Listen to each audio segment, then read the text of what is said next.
My name is Sarah, 30 years old, and living what most would call a successful life as a finance director in Seattle.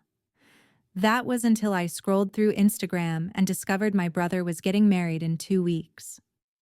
No invitation had arrived. When I called my mother, her words cut deeper than any knife could.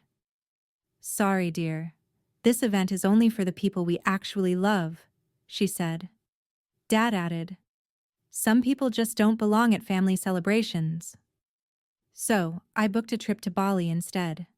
I never imagined what would unfold while I was away. Before I continue my story, let me know where you're watching from in the comments. Hit subscribe and join me on this journey of heartbreak and unexpected redemption. Growing up in suburban Colorado, our family of 5 appeared picture-perfect to outsiders. My older brother Michael, younger sister Emily and I lived in a spacious colonial home with a manicured lawn and white picket fence.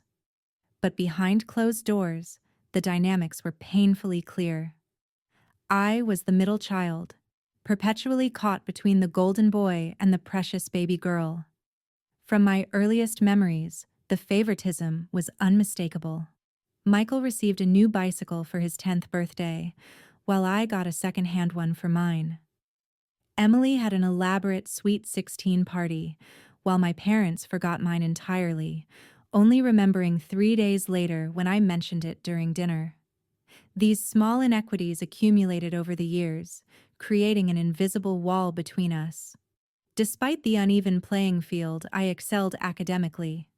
While Michael struggled with grades and Emily floated by on charm, I graduated top of my class. The disparity in how we were treated became even more pronounced when college discussions began. "Michael needs our financial support more than you do," my mother explained when they paid his full tuition while offering me nothing. "You've always been independent, Sarah.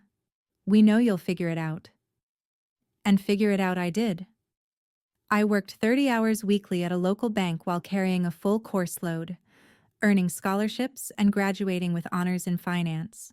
Meanwhile, Michael changed majors 4 times before settling on business management, costing my parents an extra 2 years of tuition.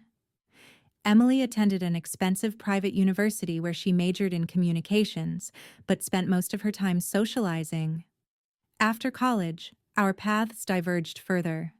I secured a position at a prestigious financial firm in Seattle, climbing the corporate ladder through determination and grit. Within 8 years, I became the youngest finance director in company history. My apartment overlooking Puget Sound and my comfortable savings account reflected years of hard work and careful planning. Michael, however, bounced between jobs, always with elaborate explanations for why each position wasn't the right fit. Every few months, he called with another crisis, needing immediate financial assistance, car repairs, rent payments, credit card debt.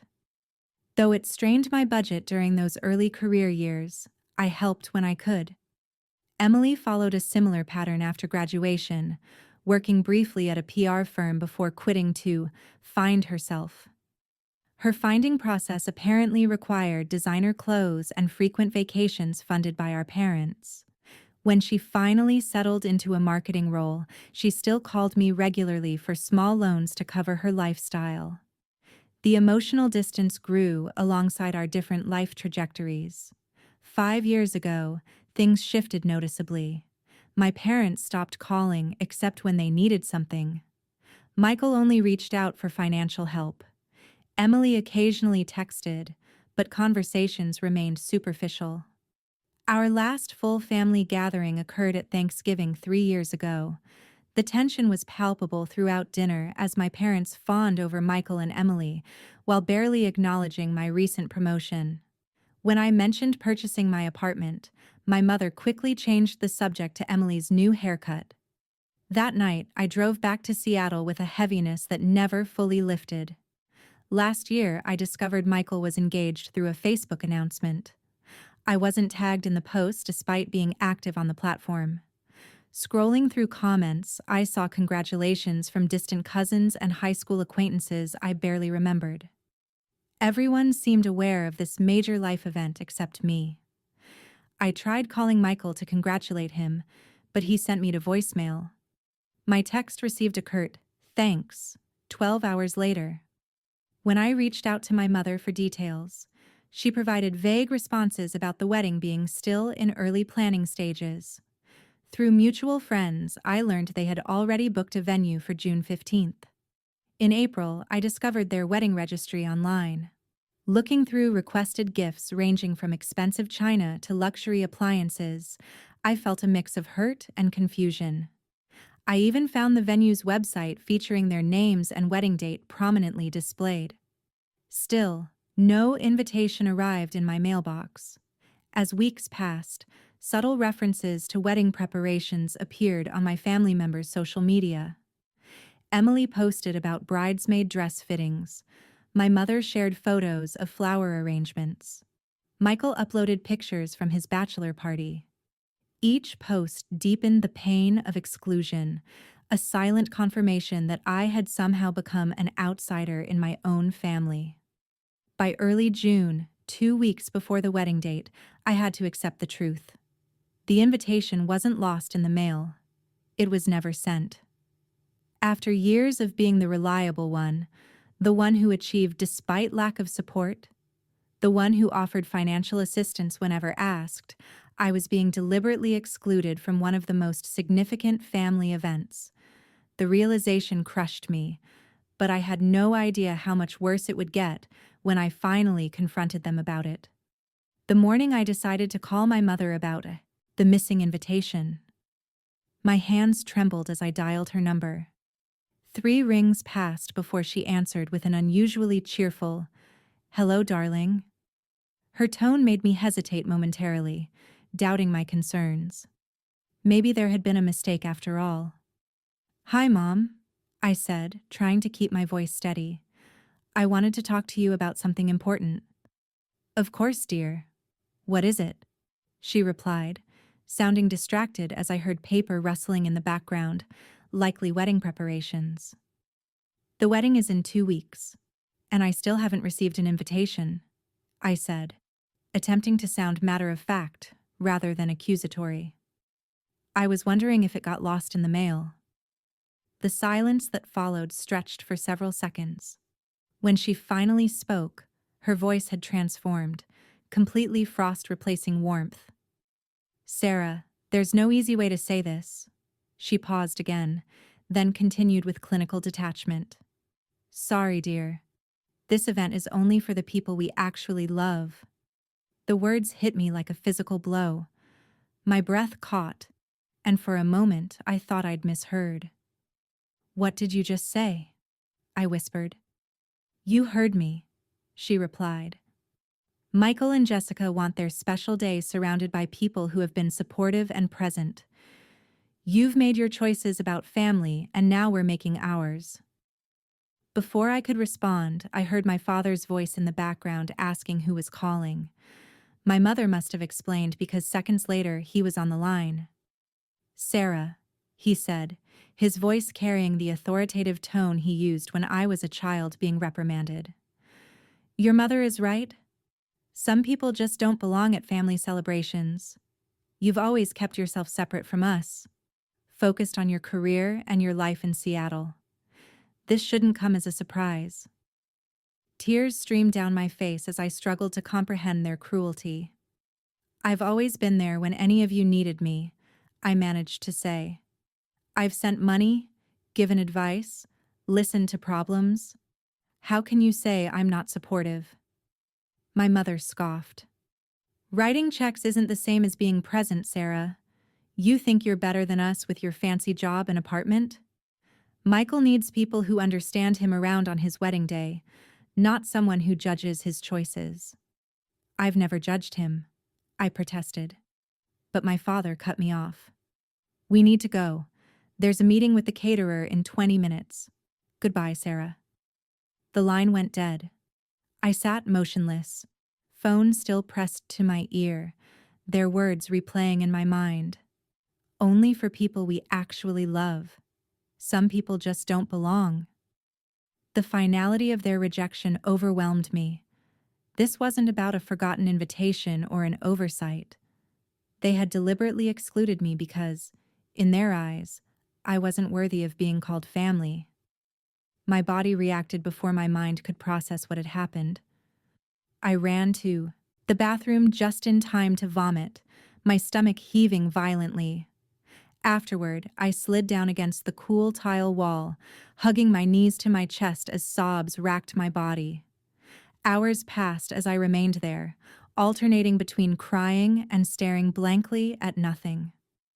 Night fell, and still, I couldn't move. Their words had unlocked a lifetime of memories reframed through this new lens of conditional love. Every achievement dismissed, every request for help, every holiday where I felt like an afterthought suddenly made perfect sense. I had never truly been accepted, merely tolerated. I called in sick to work the next day, unable to compose myself enough to function. Around noon, my doorbell rang.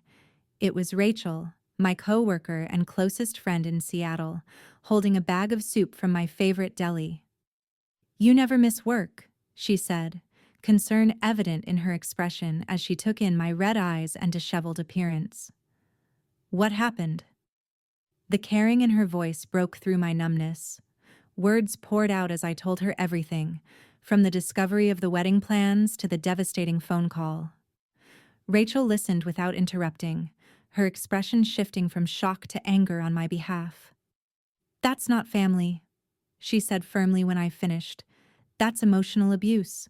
No one deserves to be treated that way, especially not by people who are supposed to love you unconditionally."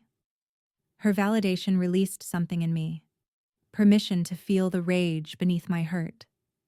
"I don't know what to do now," I admitted. "The wedding is in 2 weeks. Am I just supposed to sit at home knowing they're all together celebrating without me?" Rachel's eyes lit up. "No, you're supposed to be on a beach somewhere incredible, showing yourself the love they've failed to give you." She pulled out her phone. "Let's find you the most amazing vacation spot imaginable, somewhere you've always wanted to go." For the next hour, we browsed travel sites. Slowly, the idea of escaping during the wedding took shape, transforming from a reaction to a deliberate choice. When Bali appeared on the screen, something resonated. The spiritual retreats, beautiful beaches, and distance from everything familiar appealed to my shattered heart. "This is it," I said, pointing to a 3-week package that included yoga, meditation, and cultural experiences. The dates perfectly spanned the wedding and the weeks surrounding it. "It's perfect," Rachel agreed, "and every time they try to reach you during some wedding crisis, you'll be sipping a tropical drink with your phone turned off." For the first time since the call, I felt a small spark of hope. Perhaps this rejection, painful as it was, could become a doorway to something better. I booked the trip that afternoon, investing in myself the way my family never had. In the days that followed, I prepared for my journey both practically and emotionally.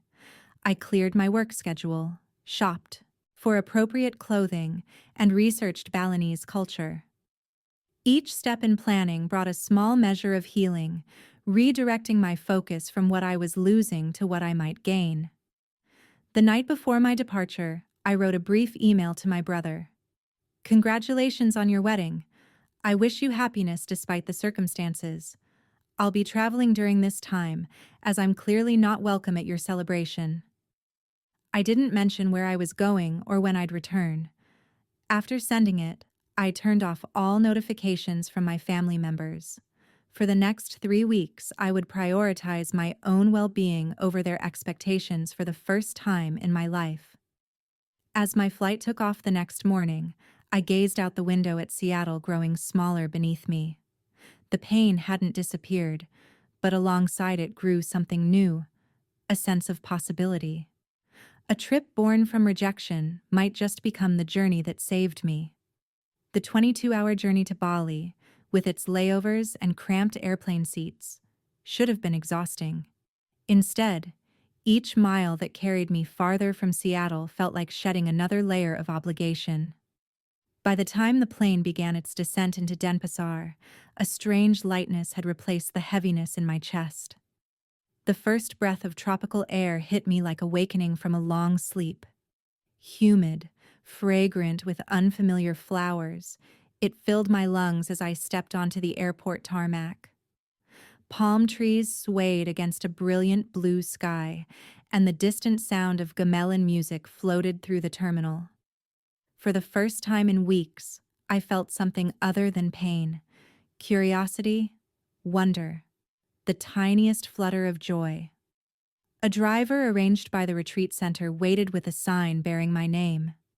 During the hour-long ride to Ubud, I watched the landscape transform from busy city streets to terraced rice fields glowing emerald green in the sunlight. Small temples adorned with colorful offerings appeared beside the road, and local villagers smiled and waved as we passed. "First time in Bali?" the driver asked, meeting my eyes in the rearview mirror. "Yes," I replied. "First time anywhere in Asia, actually." He nodded approvingly. "You picked a good time to come. Very peaceful now. Good for healing." His words startled me. How could he know I needed healing? But his attention had already returned to navigating the narrow roads, leaving me to wonder if something in my expression had revealed my wounded spirit, or if perhaps everyone who came to this island was seeking some form of restoration. The retreat center exceeded my expectations. Nestled among rice paddies with views of distant volcanic peaks, it featured individual bungalows surrounding a central pavilion. My accommodation offered simple luxury with teak furniture, a canopy bed draped with mosquito netting, and an open-air bathroom where I could shower beneath the stars. After settling in, I wandered to the main pavilion where a welcome gathering was beginning. 24 travelers from various countries sat in a circle on cushions, each looking equal parts apprehensive and hopeful. A Balinese woman introduced herself as Puji, the retreat director.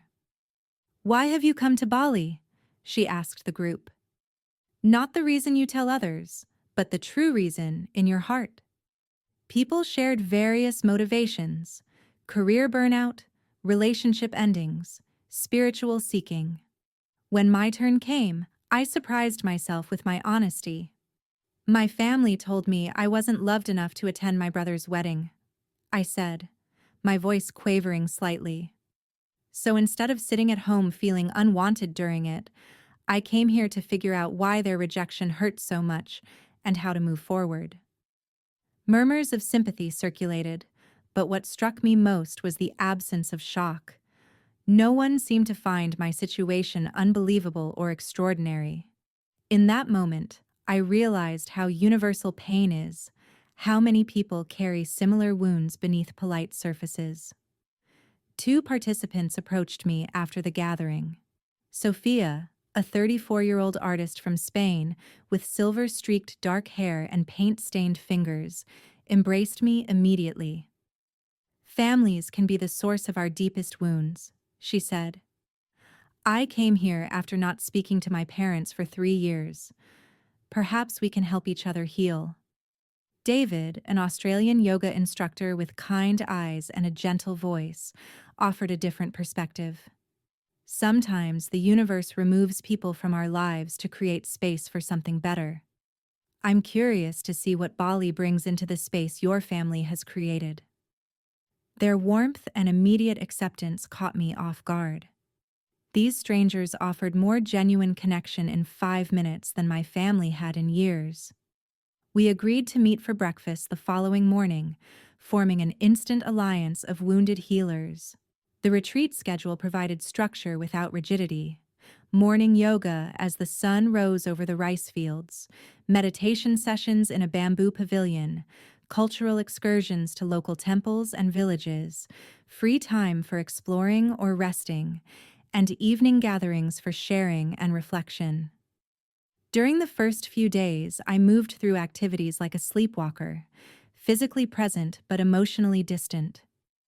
The wedding date loomed in my mind despite my attempts to forget it. But gradually, Bali began working its subtle magic. A breakthrough came during our hike to a hidden waterfall 4 days into the retreat. The trail wound through dense jungle, occasionally opening to reveal stunning vistas. The physical exertion of climbing steep paths and crossing streams demanded full attention, leaving no room for rumination. When we finally reached the waterfall, its power took my breath away. Water thundered 50 feet down a rock face into a crystal-clear pool. Without hesitation, I stripped to my swimsuit and plunged into the cool water. The shock of cold against my skin, the roar of falling water drowning out all thought. The buoyancy of my body in the natural pool combined in a moment of pure presence. Floating on my back, gazing up at sunlight filtering through the jungle canopy, I experienced my first moment of genuine peace since discovering the wedding. My body existed here in this perfect place, while my brother's wedding preparations continued thousands of miles away. Both were true simultaneously, and somehow that realization liberated me. "You're smiling," Sophia observed as I emerged from the pool. "First real smile I've seen from you." I touched my cheeks, surprised to find them curved upward. "I just realized I can be happy here while sad things are happening elsewhere. Both can exist at once." The days began flowing together in a pleasant rhythm. Morning meditation helped me observe painful thoughts without being consumed by them. Yoga reconnected me with a body I'd neglected while focusing on career advancement. Cultural experiences expanded my perspective beyond personal concerns. By the end of the first week, I'd formed genuine friendships with Sophia, David, and several others. Our conversations during meals and free time delved deeper than the polite exchanges I was accustomed to in Seattle. We discussed childhood wounds, relationship patterns, spiritual questions, and healing journeys without pretense or judgment. When the actual wedding day arrived, I woke before dawn and walked alone to a small temple near the retreat center. Sitting cross-legged before an altar adorned with flowers and offerings, I lit a candle and set an intention to release expectations of family love that had never been fulfilled. Tears flowed freely but differently than before, cleansing rather than drowning. Later that afternoon, while the wedding ceremony would be taking place in Colorado, I joined a Balinese cooking class. Learning to prepare local dishes alongside Sophia and David, laughing at our clumsy attempts to wrap banana leaf parcels, I realized hours had passed without thinking about what was happening back home. The absence of pain was so noticeable, it stopped me mid-motion, spice-filled spoon hovering above a bubbling pot. "Everything okay?" David asked, noticing my sudden stillness. "Yes," I replied, surprised by the truth in it. "Everything is actually okay right now." That evening, before bed, I checked my phone for the first time in days. A text from my sister waited. "Hope you got Michael something nice from the registry. Mom's expecting a generous gift since you skipped the wedding." The entitled assumption that I would send an expensive present despite being explicitly uninvited reignited anger. Without responding, I blocked her number, then did the same for my parents and brother. The relief was immediate and profound. For the remainder of my trip, I would be truly unreachable. The second week in Bali brought deeper exploration. With the wedding behind me, I embraced the retreat experience fully. Sunrise meditation became my favorite time of day. Cultural excursions to ancient temples inspired awe at traditions that had endured for centuries. Conversations with new friends challenged long-held beliefs about obligation and worthiness. "Family is who treats you like family," Sophia told me one evening as we walked through rice terraces painted gold by sunset. "Blood means nothing if there's no love behind it." I was beginning to understand this truth, not just intellectually, but emotionally. The absence of my biological family had created space for connections based on mutual respect rather than obligation. For perhaps the first time, I felt chosen rather than tolerated. The pain hadn't disappeared entirely. Occasionally, memories ambushed me, bringing fresh waves of hurt. But increasingly, these moments passed quickly, like brief rain showers in Bali's tropical climate, rather than the endless emotional downpour I'd experienced before arriving. As my second week in paradise drew to a close, I felt stronger and more centered than I had in years. I'd discovered joy independent of external validation. I'd built connections with people who appreciated me without conditions. I'd begun the process of redefining family on my own terms. But the universe wasn't finished with my lesson. On the morning beginning my final week in Bali, I woke to dozens of notifications on my phone, all from email since I'd blocked text messages and calls. My peaceful retreat was about to collide dramatically with the world I'd temporarily escaped. The morning sun streamed through bamboo blinds, creating dappled patterns across my bed as I stretched contentedly. 2 blissful weeks had passed in this paradise, healing wounds I hadn't realized ran so deep. Reaching for my phone to check the time, I was startled by the notification count: 47 new emails. Something was clearly wrong. Scrolling through the list, I saw multiple messages from my mother, father, brother, and sister, each with increasingly urgent subject lines. Emergency, please read. Sarah, we need you now. Wedding disaster, please respond. Where are you? My heart raced as anxiety resurfaced. Had something terrible happened? Was someone hurt or ill? Despite their treatment of me, I couldn't ignore the possibility of a genuine emergency. I opened the earliest email from Michael, dated 3 days ago. Sarah, we have a huge problem. The wedding venue called today saying they're canceling because our final payment didn't go through. Apparently, they never received the deposit Dad sent last month either. They've given away our date to another couple. We have 8 days to find a new venue and somehow come up with the money. Please call as soon as possible. The next email from my mother elaborated. Your brother is devastated. We've called every venue within 50 miles, and nothing is available on such short notice. The caterer won't refund our deposit because it's too late to cancel. The florist said the same. Everything is falling apart. We need your financial expertise to sort through this mess. My father's message was more direct. Sarah, whatever issues you have with the family need to be set aside. Your brother needs approximately $25,000 to secure a new venue, transfer all services, and save this wedding. As the only one of my children with substantial savings, it's your responsibility to help. Call immediately. My sister's email contained no greeting, just accusations. Thanks for abandoning the family when we need you most. While you're off sulking somewhere, Michael's wedding is imploding. Mom's had 2 panic attacks already. Dad's talking about taking out a second mortgage. All because you decided to be selfish and disappear when you didn't get your way. If you ever cared about any of us, you'll send the money they need right now. Email after email documented the escalating crisis. The wedding was 8 days away, then 7, then 6. The tone shifted from urgent request to outright begging. My mother's most recent message, sent just hours ago, struck a particularly manipulative chord. Sarah, darling, I know we've had our differences, but we miss you terribly. The wedding wouldn't be complete without you. Michael and Jessica have been asking about you constantly. Please come home and help us through this difficult time. We love you so much.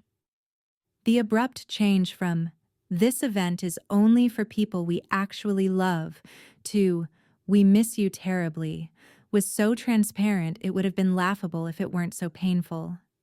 They didn't want me. They wanted my financial rescue. I set the phone down and walked to my bungalow's small porch, looking out over the lush landscape while my mind processed this unexpected development. The irony wasn't lost on me. After explicitly uninviting me, After stating clearly that I didn't belong at family celebrations, they now expected me to finance the very event I wasn't welcome to attend. At breakfast, I shared the situation with Sophia and David. We sat at our usual table on the outdoor terrace, tropical fruit and Balinese coffee before us as I recounted the email contents. They banned you from the wedding but now want you to pay for it? Sophia's expression reflected disbelief. That's beyond entitled. That's delusional. David nodded in agreement. Sounds like they've treated you as an ATM rather than a sister for years. This is just the most extreme version of their usual pattern. The thing is, I said, stirring my coffee absently, a small part of me still wants to help. It's Michael's wedding day. Despite everything, I don't want it ruined. That's because you're compassionate, Sophia replied. But compassion for others shouldn't come at the expense of compassion for yourself. What message would it send if you rescue them after how they treated you? That their behavior is acceptable? I answered quietly, the truth of it settling heavily. That they can discard me when it's convenient and retrieve me when they need something. Exactly, David said. Boundaries aren't just about saying no to others. They're about saying yes to yourself and your own worth. Throughout that day, more emails arrived. My brother finally revealed the full story behind the venue cancellation. I should have told you everything from the beginning. The truth is, I've been struggling with some gambling issues. What started as poker nights with friends escalated to online betting. I got in deep with some high-interest loans to cover losses. When Dad sent the venue payment, I intercepted it, thinking I could double it quickly and no one would know. Obviously, that didn't work out. Please, Sarah, I'm desperate. Jessica doesn't know the real reason for the cancellation. If she finds out, she might call off the wedding entirely. My mother's latest email confirmed this was no isolated incident. Your father and I spent our retirement fund bailing Michael out 3 times already. We didn't tell you because we were ashamed. The wedding savings were our last significant funds. We can't go to family or friends again because everyone has already helped repeatedly. You're literally our last hope. My sister's message revealed her contribution to the crisis. I know I should have been more careful with the budget, but the bridesmaid dresses in the original plan were so boring, and the flowers weren't what I envisioned for my brother's wedding. The photographer Michael wanted wasn't good enough. I might have pushed for several upgrades without consulting anyone about costs, but that's no reason for everything to fall apart. Now the picture became clearer with each revelation. My brother's gambling addiction, my parents enabling his behavior while hiding the truth, my sister's entitled attitude driving up costs. Years of financial mismanagement culminated in this desperate moment. That evening, I met with Pooji, the retreat director, seeking perspective from someone removed from Western family dynamics. In Bali, we believe family karma is the strongest connection between souls, she said as we sat in the meditation pavilion. But karma does not mean you must accept mistreatment. Sometimes the greatest gift to others is allowing them to experience the consequences of their actions. I feel guilty even considering not helping, I admitted. Doesn't that make me as bad as them? She smiled gently. There is a difference between revenge and boundaries. Revenge seeks to hurt others. Boundaries protect yourself from being hurt. Ask yourself, if you help now, what happens next time? And there will be a next time, if nothing changes. Later, during a special meditation session focused on releasing unhealthy attachments, experienced a moment of profound clarity. Visualizing myself repeatedly rescuing my family members, I saw how this pattern had prevented their growth while draining my resources, physical, emotional, and financial. My help wasn't helping. It was enabling behaviors that ultimately harmed everyone involved. By the time I returned to my bungalow that night, my decision was made. I would respond, but not with my checkbook. Opening my laptop, I crafted a careful email addressed to all 4 family members. I've received your messages about the wedding crisis. I'm sorry you're facing such difficulties, especially so close to the event. However, I will not be sending money to resolve this situation. For years, I've responded to financial emergencies without asking questions. I've accepted being taken for granted. I've tolerated being treated as an outsider until my resources were needed. That pattern ends today. Michael, I hope you seek professional help for your gambling addiction. Mom and Dad, I hope you explore why you've enabled behavior that has drained your retirement. Emily, I hope you reflect on the consequences of prioritizing appearances over realities. I wish you all well in finding a solution that doesn't involve using me as an emergency fund. I deserve better than conditional love, and you deserve the opportunity to solve problems you've created. Sarah. I sent the email, then closed my laptop with a sense of both sadness and liberation. Within hours, the responses flooded in. My brother oscillated between apology and manipulation. My mother expressed shock at my cruelty during a family crisis. My father threatened to remove me from his will. My sister called me names I hadn't heard since middle school. The most revealing message came from my mother. After all we've done for you, this is how you repay us. We raised you, fed you, clothed you. The least you could do is help your brother in his time of need. If you don't send the money immediately, don't bother coming home for Christmas or any future family events. You're choosing to end your relationship with this entire family. The threat that was meant to terrify me instead confirmed I'd made the right decision. Conditional love wrapped in obligation wasn't love at all. A family that only wanted me for what I could provide wasn't truly family. I forwarded her email to Sophia, who responded within minutes. Congratulations, they've shown their true colors so clearly that you never need to doubt your decision. That's a gift, even if it doesn't feel like one right now. She was right. The veil had been completely lifted. For years, I'd clung to the hope that somewhere beneath the favoritism and manipulation, my family truly loved me. Now I had written proof that their definition of love was purely transactional. That night, as a tropical storm battered the retreat center with wind and rain that matched my emotional turbulence, cried for the family I had wanted rather than the one I actually had. I cried for the little girl who had tried so hard to earn love that should have been freely given. I cried for the adult who had continued the pattern far too long. But when morning came, bringing with it that particular freshness that follows a storm, something had shifted within me. The tears had washed away not just grief, but also illusion. I stood at the threshold of my final week in Bali, unburdened by false hope, ready to embrace whatever came next with clear eyes and an open heart.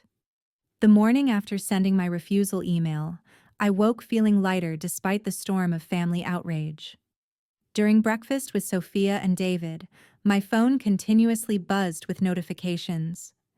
I had silenced it, but could still see the screen lighting up with incoming messages. "Aren't you going to check those?" David asked, nodding toward my phone as it vibrated for the 12th time in 30 minutes. "Not yet," I replied, spreading passion fruit jam on warm bread. I'm enjoying my breakfast with friends who actually want my company, not just my money. Sophia raised her coffee cup in a toast to boundaries and peaceful breakfasts. Eventually, curiosity won out. Excusing myself after finishing my meal, I found a quiet spot in the garden to review the bombardment.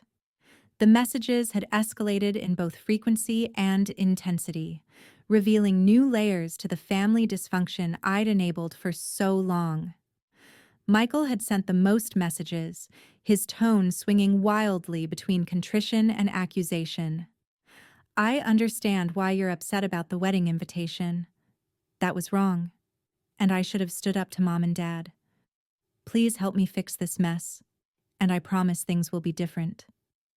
An hour later. If you cared at all about me, you wouldn't let my wedding be ruined over money. This is the most important day of my life.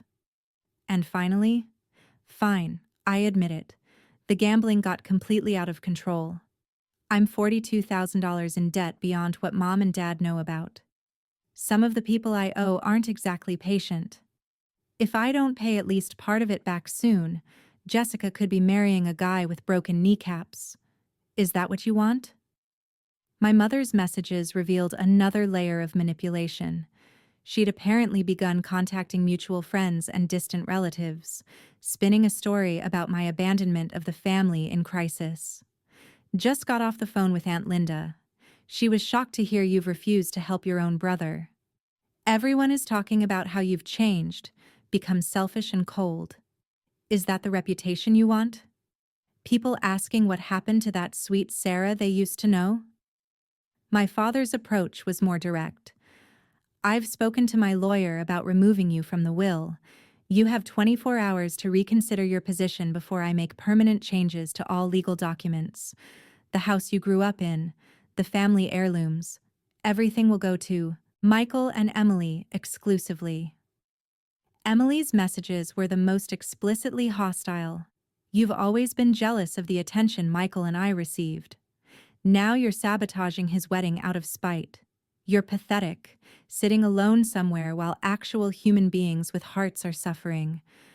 I always told Mom and Dad you were different, that something was wrong with you.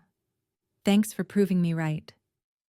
Reading these messages should have hurt, but instead they crystallized the toxic dynamics I'd been embedded in for decades.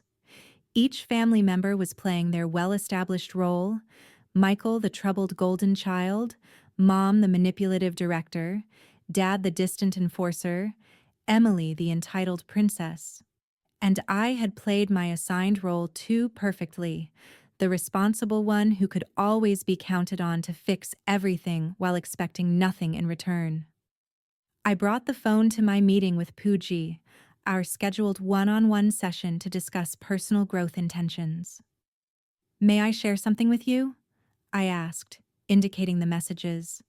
She nodded, taking the phone and reading quietly, her expression remaining calm despite the vitriol displayed on the screen. When she finished, she placed the phone face down on the table between us. In Balinese tradition, we believe negative energy can travel through words, even written ones, she said.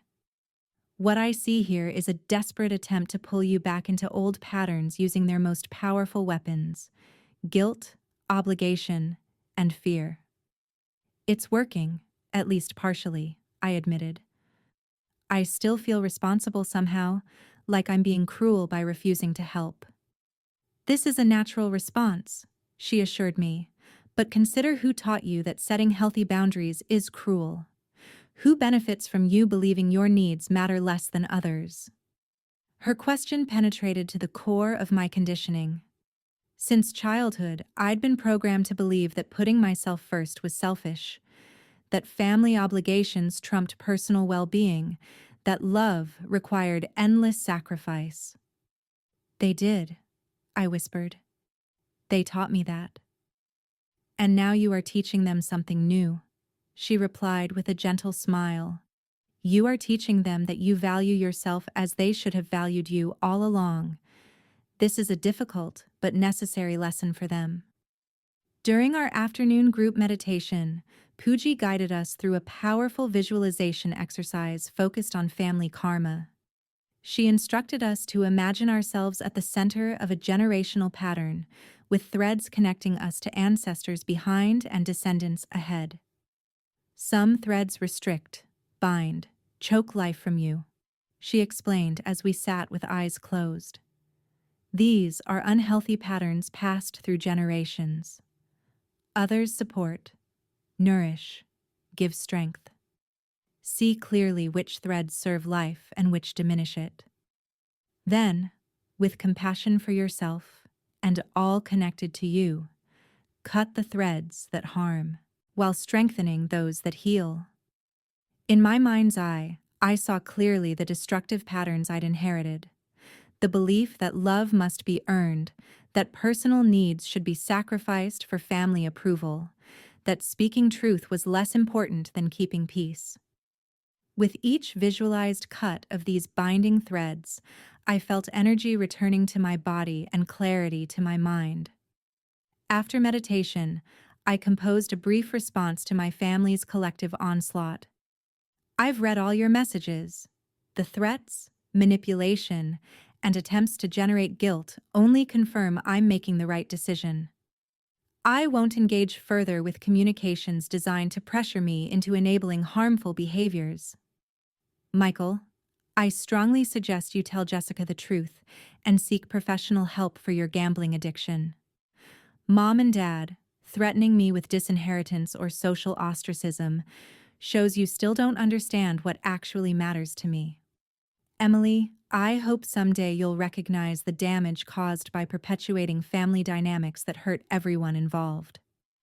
I am turning off email notifications. I wish you all well in resolving this situation through honest communication and genuine change rather than looking for external rescue. I sent the message, then deleted the email app from my phone entirely. Whatever happened now would happen without my witnessing each desperate attempt to regain control over me. That evening, Sophia, David, and several other retreat participants organized an impromptu ceremony at a nearby beach. They hadn't shared details, saying only that I should wear white and meet them at sunset. When I arrived, I found them standing in a circle on the sand, holding unlit candles. The ocean stretched before us, painted in fiery orange and deep purple as the sun descended toward the horizon. We wanted to honor your courage, Sophia explained, leading me into the center of the circle. Setting boundaries with family is one of the hardest things a person can do. We thought you deserved a ritual to mark this important transition. David stepped forward. Each of us here has faced some version of what you're going through. Difficult relationships, painful choices, moments of standing alone. We want to share our strength with you. One by one, they lit their candles and shared brief words of encouragement or personal stories of boundary setting. Some had estranged from toxic parents, others had left abusive relationships. Several had walked away from harmful religious communities or professional situations. Different circumstances, same core journey, the reclaiming of personal sovereignty. When all candles were lit, Sophia handed me a small piece of paper and a pen. "Write what you're releasing," she instructed gently. I wrote, "The responsibility to fix everything, the need for approval from people who cannot give it, the belief that I am only valuable when useful." They led me to the water's edge where a tiny handmade boat fashioned from palm leaves waited. I placed my paper in the boat, and together we set it afloat on the outgoing tide, watching as it carried my released burdens toward the deepening twilight. "Water knows how to take away what we no longer need," Pooji said, appearing beside me. "It carries away, transforms, returns as something new, like you will do." Watching the small flame on the boat grow more distant, I felt a profound shift within myself. The anger and hurt weren't gone, but they had transformed from active wounds to healing scars, evidence of what I had survived rather than what was still harming me. As darkness fell completely and stars emerged above the ocean, we walked back to the retreat center together. For the first time in my adult life, I felt truly part of a community that valued me simply for being myself, not for what I could provide or achieve. Meanwhile, thousands of miles away, my family was undoubtedly scrambling to salvage a wedding built on shaky financial foundations and even shakier emotional ones. Part of me still cared what happened to them, but I was no longer willing to sacrifice my self-respect to ease their self-created crisis. Whatever unfolded in Colorado now would happen without my intervention. This simple fact, which would have terrified me weeks earlier, now felt like the most natural thing in the world. They were adults making their choices. I was an adult making mine. The artificially imposed obligation to rescue them had been written on water and carried away by the tide. My final days in Bali unfolded in a gentle rhythm of healing and discovery. With my family's drama held at arm's length, I immersed myself fully in the retreat experience. Morning yoga sessions no longer found my mind wandering to past hurts. Meditation became deeper, accessing places within myself I hadn't known existed. Cultural excursions revealed not just Balinese traditions, but universal human connections, transcending my limited Western perspective. 3 days before my scheduled departure, Sophia organized a special dinner for our little group at a restaurant overlooking terraced rice fields. Lanterns illuminated the open-air pavilion as sunset painted the sky in spectacular colors.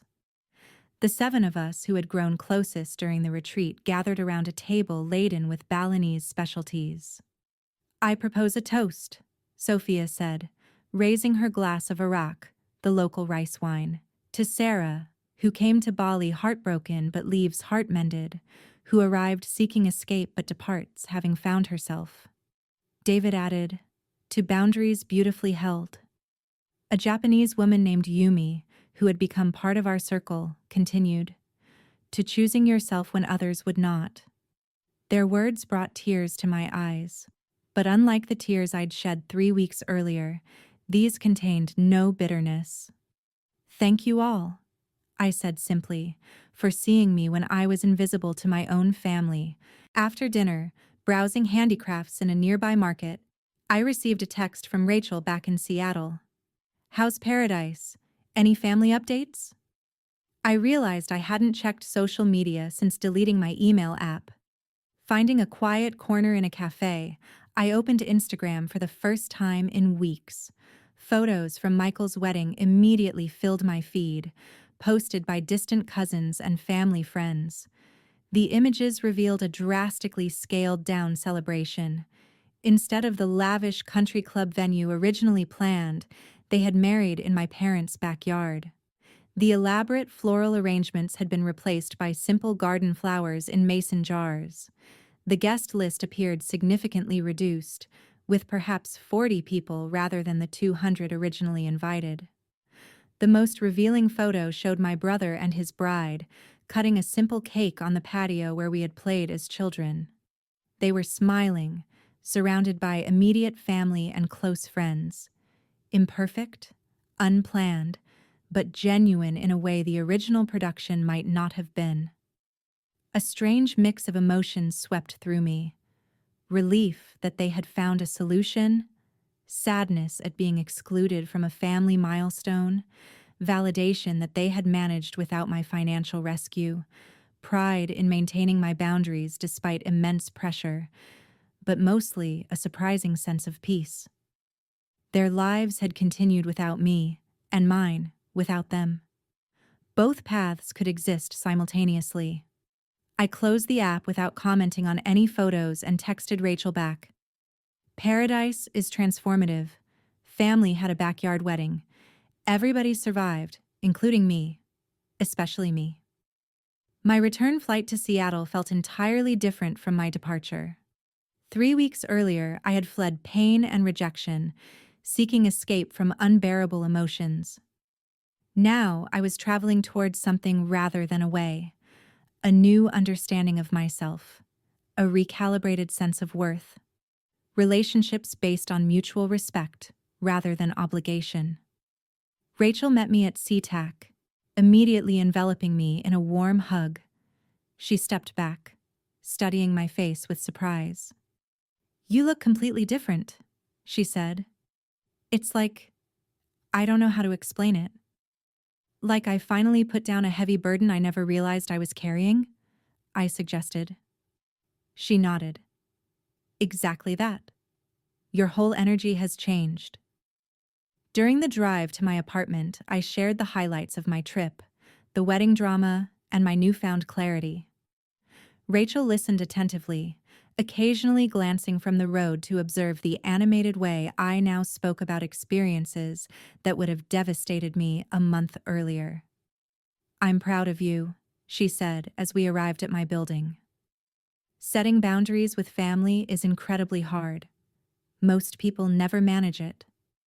"I couldn't have done it without having somewhere safe to land," I replied, squeezing her hand in gratitude. "Your friendship gave me courage when mine faltered." Re-entering my apartment felt like returning to a slightly different dimension.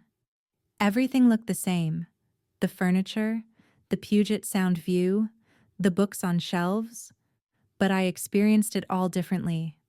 This space was no longer a refuge from family disappointment, but a reflection of choices made from self-respect rather than external expectations. Returning to work brought similar shifts in perspective. Projects that once consumed me with stress now felt manageable. Office politics that previously upset my equilibrium seemed trivial compared to the emotional gauntlet I'd navigated. Colleagues commented on my renewed energy and focus, with several noting I seemed lighter somehow. 2 weeks after my return, an unexpected email arrived from Michael. Unlike the desperate messages during the wedding crisis, this one carried a different tone. "Sarah, I don't know if you'll read this, but I need to say it anyway. You were right to refuse helping with the wedding. After everything imploded, I finally told Jessica the truth about my gambling.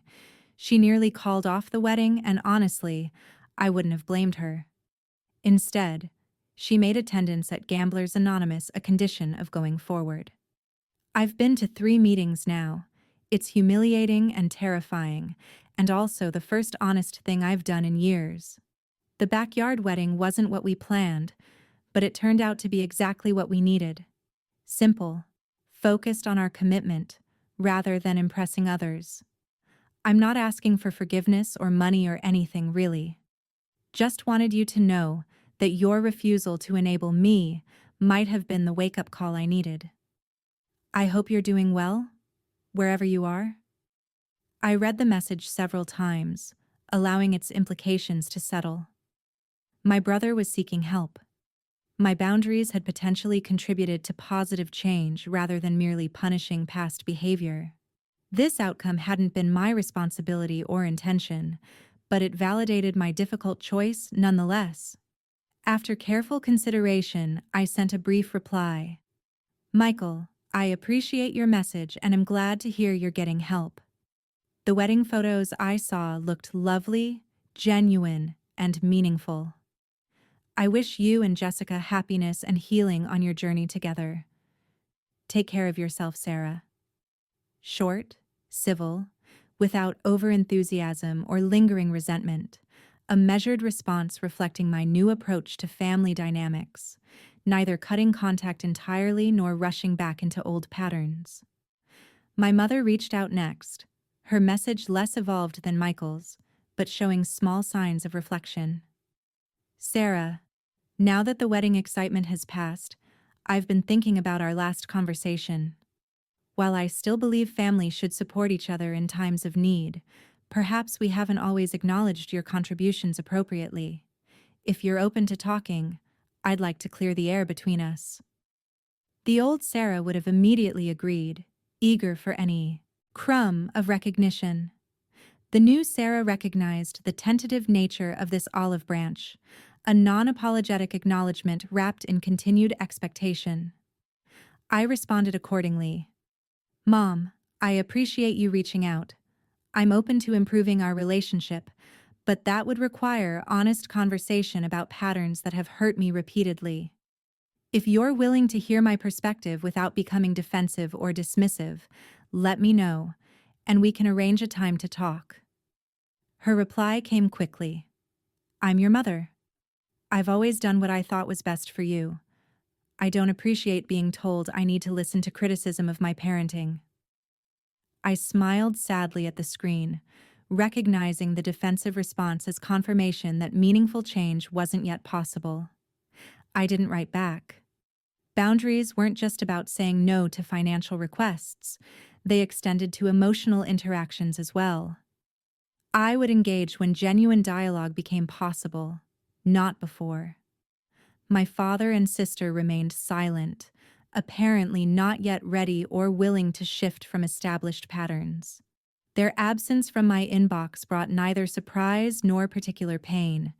The family tapestry had begun reweaving itself, some threads strengthening, others fading, the overall design transforming into something new. Meanwhile, I focused on enriching the life I'd built independent of family validation. I joined a support group for adults navigating family estrangement, finding comfort in shared experiences and strategies.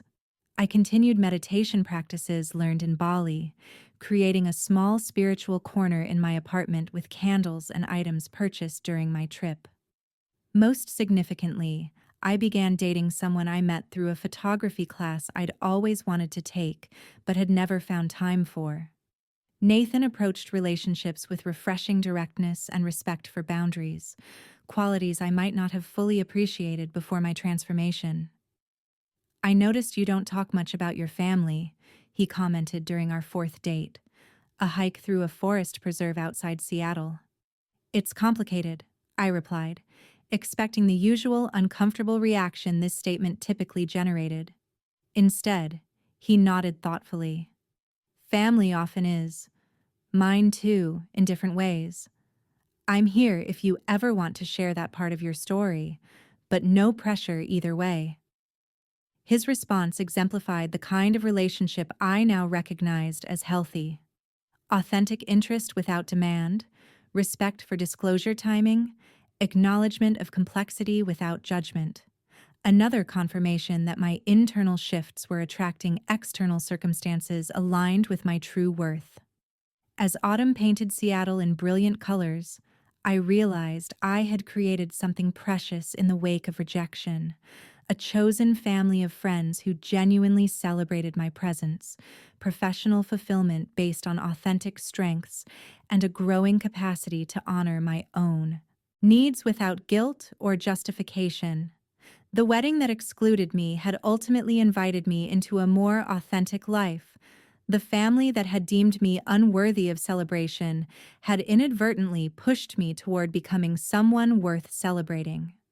These paradoxes weren't lost on me as I watched leaves fall outside my window, nature's reminder that sometimes release precedes renewal.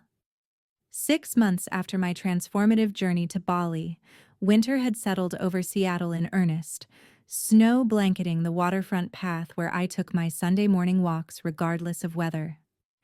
These solitary strolls had become sacred time for reflection, a weekly check-in with myself that I prioritized above all else. On this particular December morning, bundled against the cold, I paused to watch the sunrise paint the frozen landscape in delicate pink and gold. 6 months felt simultaneously like yesterday and a lifetime ago. So much had changed, both externally and within me. My relationship with my family had evolved in ways I couldn't have predicted. Michael had maintained his commitment to recovery, attending Gamblers Anonymous meetings 3 times weekly. We exchanged occasional texts, mostly brief life updates without the weight of past expectations. During our one phone conversation, he had apologized more fully for his role in excluding me from the wedding. "I should have stood up to Mom and Dad," he admitted. "I knew it was wrong, but took the easy path instead of the right one. I'm sorry, Sarah." His accountability, while not erasing the hurt completely, allowed a tentative bridge to form between us. When he shared that he was marking 3 months without gambling, I sent a small gift certificate to a restaurant near his home, suggesting he and Jessica celebrate the milestone. His grateful response felt genuine rather than transactional. My parents struggled more with the new dynamics.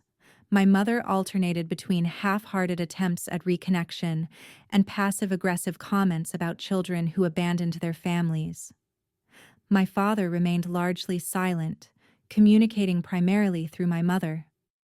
Neither had explicitly apologized for their hurtful words or acknowledged their role in creating the painful estrangement. During their annual Thanksgiving invitation, I set clear conditions. I would consider attending if we can first have an honest conversation about past patterns and establish healthier ones moving forward. My mother's response was predictable. Families should accept each other without conditions. We certainly never placed conditions on loving you. Rather than arguing or defending myself, I simply declined the invitation and spent the holiday with Rachel's family instead, where I was welcomed warmly without the undercurrent of obligation or judgment that had characterized family gatherings throughout my childhood. Perhaps most surprisingly, Emily had shown the most growth. Initially, she had sided completely with our parents, flooding my phone with accusatory messages. But 3 months after the wedding, she reached out with an unexpected perspective. I've been thinking about everything that happened. Mom and Dad always treated you differently, and I benefited from that without questioning it. That wasn't fair to you. I'm not saying I understand all your choices, but I'm trying to see things from your side for once. Her acknowledgement, while imperfect, opened the door to several candid conversations about our shared childhood from our different vantage points. I always thought you had it together, she confessed during one late-night phone call. You seemed so capable and independent. I never realized that was because you had to be, not because you wanted to be. These family developments occupied a different place in my life now, significant, but no longer defining. I had created a rich existence beyond the confines of those relationships, filled with meaningful connections and pursuits that nourished rather than depleted me. The support group for adults navigating family estrangement had become an essential part of my healing journey. Every Wednesday evening, I joined a circle of people who understood the complicated grief of being separated from family while still living authentic lives. We shared strategies for handling holidays, setting boundaries, and processing the cultural shame often associated with family distance. There's no guidebook for this, our group facilitator often reminded us. Each of us is writing our own manual for navigating these waters. Through their stories, I recognized that my experience, while painful, was far from unique. Many people struggled with family systems that demanded conformity at the expense of authenticity. Learning that I wasn't alone in these challenges helped dissolve the lingering shame I'd carried about failing at family relationships. My professional life flourished as well. Freed from the energy drain of constant family crises, I approached work with renewed creativity and focus. 6 weeks after returning from Bali, I presented an innovative financial strategy that earned me a substantial promotion and the opportunity to build my own team. You've always been talented, my director commented during my performance review. But there's a confidence in your approach now that wasn't there before. Whatever changed, it suits you. What had changed was fundamental. I no longer measured my worth through others' validation. Each successful project, each problem solved, each team member mentored, reflected my authentic capabilities rather than striving to prove my value to an audience that would never fully appreciate it. Perhaps the most significant development was my relationship with Nathan. What began as casual dating had deepened into a genuine partnership based on mutual respect and appreciation. He demonstrated daily that love could exist without scorekeeping, that closeness didn't require self-sacrifice, that healthy relationships enhanced rather than diminished individual identity. When I finally shared the full story of my family estrangement and Bali journey, his response cemented my trust in our connection. "Thank you for trusting me with that," he said, holding my hand across the dinner table in his apartment. "It helps me understand so much about you. Your resilience, your thoughtfulness about boundaries, your appreciation for authentic connection. I'm sorry your family couldn't see the extraordinary person I see." For the first time, I didn't feel the need to defend my family or minimize their behavior. I could accept both his perspective and the complex truth of my family situation simultaneously. They did the best they could with what they had, I replied. And now, I'm doing the same. As I continued my waterfront walk that winter morning, snow crunching beneath my boots, I reflected on the unexpected gifts that had emerged from rejection.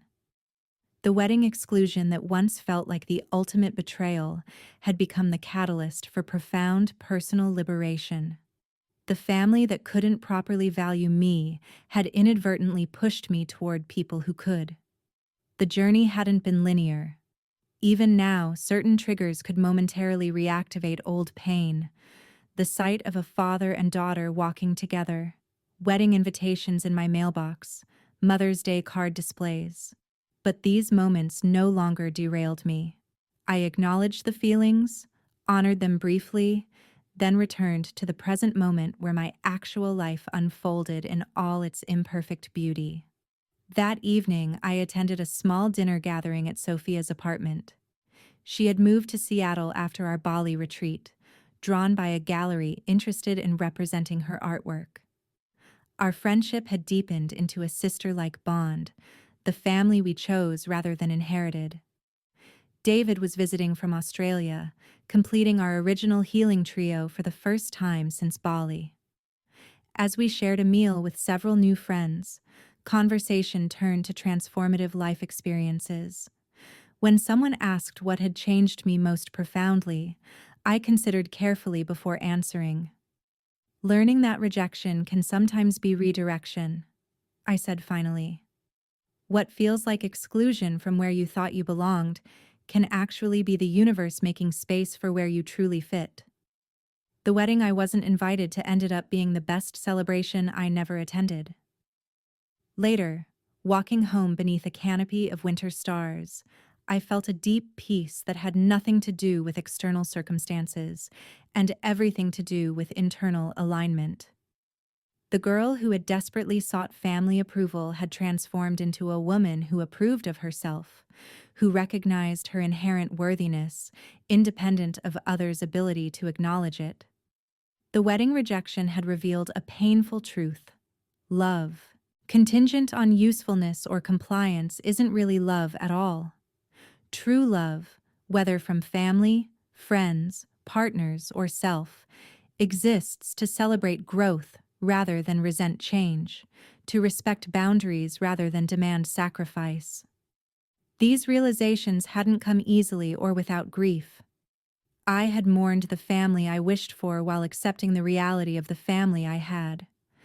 I had released the fantasy that enough achievement or assistance would finally earn the unconditional love that should have been my birthright. I had stopped trying to prove my worthiness to people incapable of seeing it. In that release, I had found something precious: the freedom to build a life aligned with my authentic self rather than others' limited perceptions, the freedom to choose relationships that enriched rather than depleted, the freedom to define family by love's presence rather than blood's obligation. As I reached my building and looked up at the night sky one last time, a final thought crystallized with perfect clarity. Sometimes the most loving thing we can do for ourselves and others is to stop participating in dynamics that diminish everyone involved. Sometimes the greatest gift is the boundary that creates space for genuine transformation. I had stopped trying to belong where I wasn't wanted and had created spaces where I was truly welcomed instead. In doing so, I had discovered that rejection's deepest pain often hides its most profound gift: the invitation to finally, fully come home to yourself. Have you ever experienced rejection that ultimately led you somewhere better? Share your story in the comments below. Sometimes our most painful moments become turning points toward authentic happiness. If this story resonated with you, please like, subscribe, and share it with someone who might need to hear that rejection can sometimes be life's greatest redirection. Thank you for joining me on this journey. And remember that your worth is never determined by those who fail to see it.